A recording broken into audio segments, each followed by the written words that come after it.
Welcome to the deep dive. Today we're really digging into integrity, Yeah, but maybe not the way you usually think about it, like a checklist, more like a foundational state. exactly. A state of being. And we're using the book of Job, this incredible piece of ancient wisdom as our guide. Right, to see how this idea of integrity holds up under, well, unimaginable pressure. So first things first, let's define it. The Hebrew word is tuma, Puma, okay. and it means wholeness, completeness.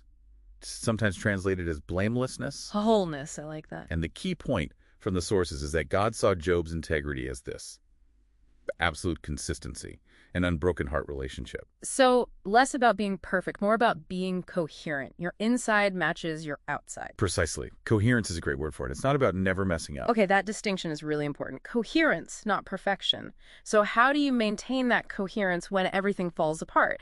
When, in the story, God almost seems like the enemy. Well, that's the million-dollar question, isn't it?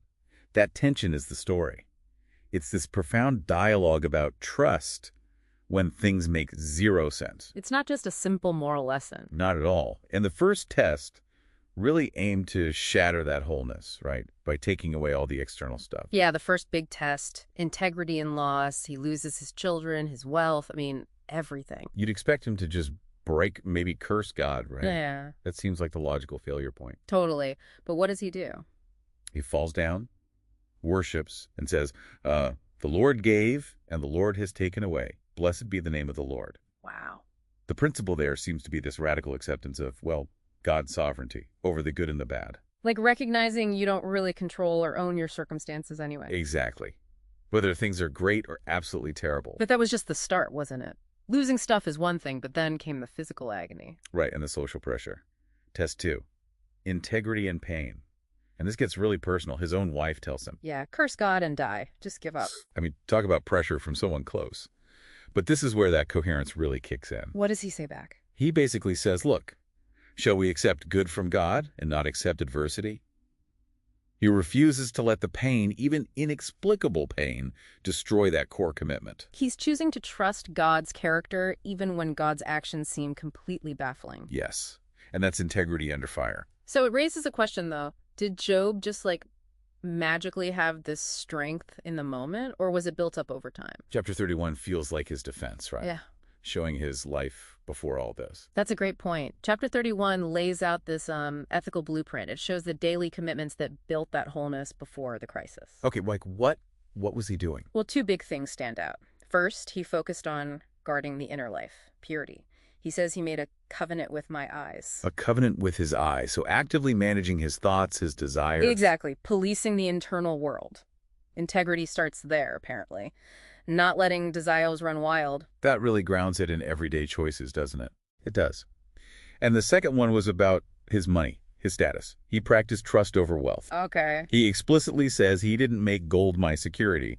He saw his positions as, well, temporary gifts. So he had to rely on God, not his bank account. Pretty much. Trusting God was the real security. Now let's jump to the end. The vindication. Because this is where it gets maybe counterintuitive for some. God tells off Job's friends. Right, his well-meaning friends who tried to explain everything. God says, they have not spoken of me what is right, as my servant Job has. Wait a minute. Job spent chapters complaining, questioning, almost despairing. How is that speaking rightly? See, that's the core insight. Okay. The friends were stuck on their neat, tidy doctrines, their explanations. Job, even in his agony and confusion, stayed in the relationship. He kept talking to God, even when it was messy, angry, desperate. So the complaining wasn't a sign of failed integrity. No, that's the point. His raw honesty, his refusal to just accept easy answers, didn't break the fundamental connection. The true measure was staying true to that relationship, that coherence, even while wrestling fiercely with God's ways. Wow. Okay, so the integrity was in the relentless engagement, not in having all the answers or pretending everything was fine. Exactly. Relationship over rigid rules or understanding. So let's leave our listeners with this thought.